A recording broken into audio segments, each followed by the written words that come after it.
আমাকে লন্ডনে ওয়াজ করতে গেছি, তো এক লোক জিজ্ঞাসা করছে আপনাদের দেশের বিখ্যাত জিনিস কি বলেন।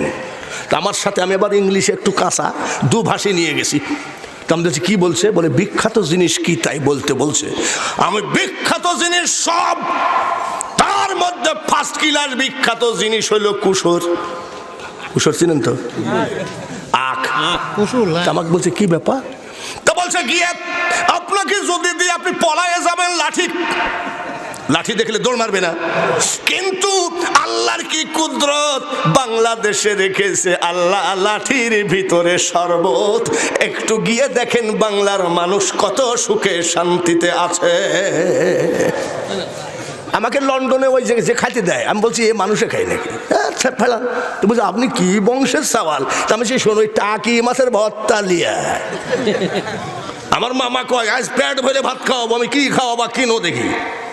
450 টাকা দিয়ে, বাংলাদেশি টাকা 450 টাকা দিয়ে 1 কেজি ব্যাঙ্গের ছাতা কিনলো। এটা কি ব্যাপার? বলে আর বেটা ব্যাঙ্গের ছাতা না, এটা মাশরুম। আমি আরবি নাম হলেও আমি খাবো না। কুকুরে 3 বার মুতলে একটা ব্যাঙ্গের ছাতা হয়, পাটখড়ির পালা পচে গেলে ব্যাঙ্গের ছাতা হয়, পুয়ালের পালা খড়ের পালা পচে গেলে ব্যাঙ্গের ছাতা হয়। আর এইখানে তুমি মাশরুম নাম দিয়ে আমাকে খাওয়াবা? আমি সেই ফকিন্নি দেশের না, আমি সোনার বাংলার দেশের ছেলে। জোরে বলেন মারহাবা। নবীর কারণে সোনার মদিনা, হাজার হাজার অলির কারণে হয়ে গেছে সোনার বাংলা।